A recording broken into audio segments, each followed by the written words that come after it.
तीनों बीवियों की वजह से मेरी जिंदगी जन्नत बनी हुई है। इकरारुल हसन। टीवी मेजबान इकरारुल हसन ने अपनी तीनों बीवियों की तारीफें करते हुए कहा है कि इनकी कामयाब अज़दवाजी जिंदगी का क्रेडिट इनकी बीवियों को जाता है, जिनकी वजह से इनकी जिंदगी जन्नत बनी हुई है। हाल ही में इकरारुल हसन फलाही प्रोग्राम में शिरकत के लिए बरतानिया गए, जहां उन्होंने दीगर मामलात पर बात करने के साथ साथ एक से ज़ायद शादियों पर भी बात की। प्रोग्राम के बाद पाकिस्तानी नजाद बरतानवी खातून से 3 कामयाब शादियों पर बात करने की इकरारुल हसन की वीडियो वायरल हो गई। इकरारुल हसन ने अपनी कामयाब शादियों का सहरा बीवियों को दिया और कहा कि इनकी तीनों बीवियां शुक्रगुजार हैं और सब्र करने वाली हैं। कभी उन्होंने एक दूसरे से हसद नहीं रखी। उन्होंने बताया कि ताल्लुकात में सच्चाई को सबसे ज्यादा अहमियत हासिल है। कामयाब ताल्लुकात और शादियों का ताल्लुक सच्चाई से होता है। इकरारुल हसन का कहना था कि जब वो दूसरी शादी कर रहे थे, इस वक्त निकाह पर वो अपनी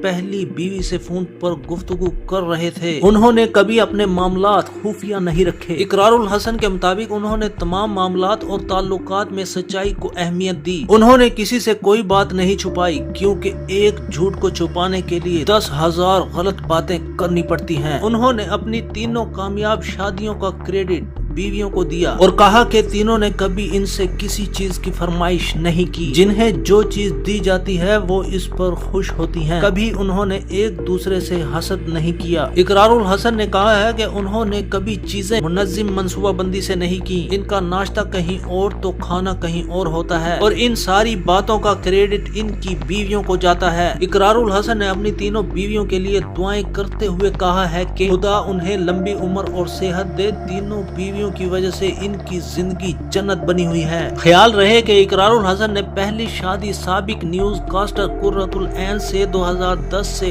कबल की थी, जिनसे उन्हें एक बेटा पैदा हुआ, और दूसरी शादी न्यूज कास्टर फराह से की और इनसे शादी को भी 1 दहाई से जायद अरसा गुजर चुका है। इकरारुल हसन ने तीसरी शादी तकरीबन 2 साल कबल सहाफी अरूसा खान से की। उन्होंने बाद में की जाने वाली अपनी दोनों शादियों को कुछ अरसे तक खुफिया भी रखा। मई 2024 में उन्होंने एक इंटरव्यू में बताया था कि इनकी तीनों बीवियां एक साथ नहीं रहती, ताहम तीनों के आपस में अच्छे ताल्लुकात हैं।